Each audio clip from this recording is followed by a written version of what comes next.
Assalamualaikum warahmatullahi wabarakatuh. Bersama saya lagi di pertemuan kedua mata pelajaran gambar teknik listrik atau GTL. Mudah-mudahan kita semua sehat selalu dan dalam lindungan Allah Subhanahu wa taala. Sebelum kita memulai pelajaran hari ini, silakan terlebih dahulu kamu berdoa. Baik, bahasan kita hari ini adalah fungsi dan standarisasi gambar teknik. Nah, gambar teknik memiliki banyak fungsi ya. Dan yang utama di sini ada 3 fungsi dari gambar teknik. Yang pertama adalah sebagai penyampai informasi. Jadi antara perancang dan pembuat gambar biasanya kan bukan merupakan satu orang yang sama, tetapi dua pihak yang berbeda. Nah, sehingga antara keduanya perlu alat informasi. Di sini peranan gambar teknik sebagai penyampai informasi untuk kedua belah pihak tersebut.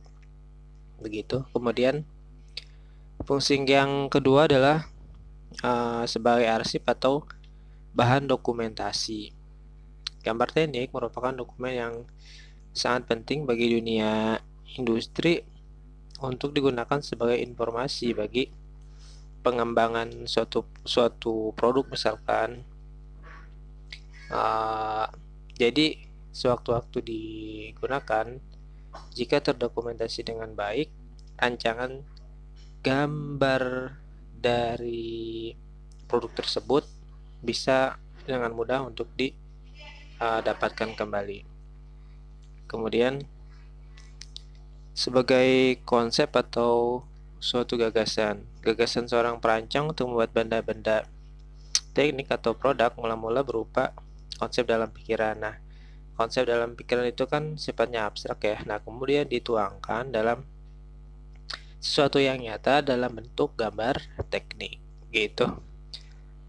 Nah, itulah 3 dari fungsi gambar teknik. Selanjutnya kita bahas tentang pengertian standarisasi. Nah, seperti yang kamu telah ketahui sebelumnya bahwa dalam gambar teknik itu ada istilah standarisasi ya.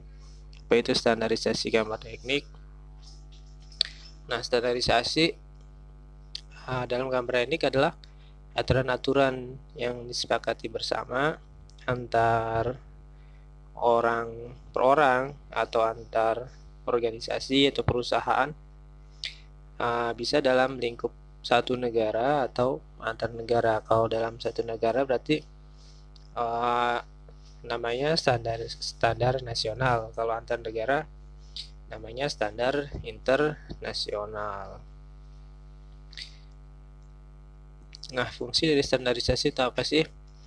Fungsinya yang pertama adalah memberi kepastian, kemudian kedua menyeragamkan penafsiran karena gambar teknik itu tidak boleh ditafsirkan bermacam-macam ya. Jadi harus ada penyeragaman. Kemudian memudahkan komunikasi keteknikan.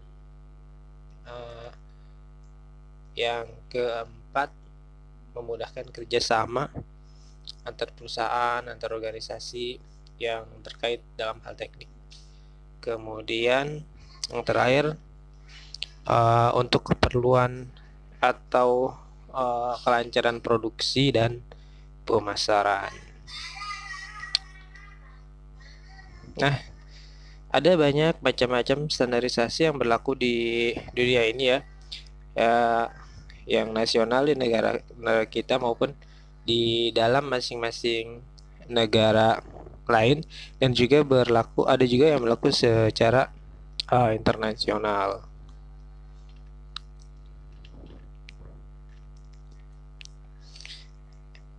Di sini ada JIS atau Japanese Industrial Standard, berarti standar yang berlaku di Jepang ya. Kemudian ada NNI, Netherlands Normalisasi Institute. Nah, ini adalah standarisasi untuk negara Belanda. Kemudian ada ANSI atau American National Standard Institute. Nah, ini berarti standar yang berlaku di Amerika. Kemudian ada DIN atau Dutch Industry Normen. Nah, ini negara Jerman ya. Kemudian ada ISO, International Organization for Standardization. Nah, berarti ini standarisasi yang berlaku secara internasional. Kemudian ada SNI. Nah, ini pasti sering kamu dengar ya. Nah, ini adalah standar nasional Indonesia yang berlaku di dalam di negara kita. Sekian dahulu untuk pertemuan kedua ini. Bertemu lagi di pertemuan berikutnya. Terima kasih. Assalamualaikum warahmatullahi wabarakatuh.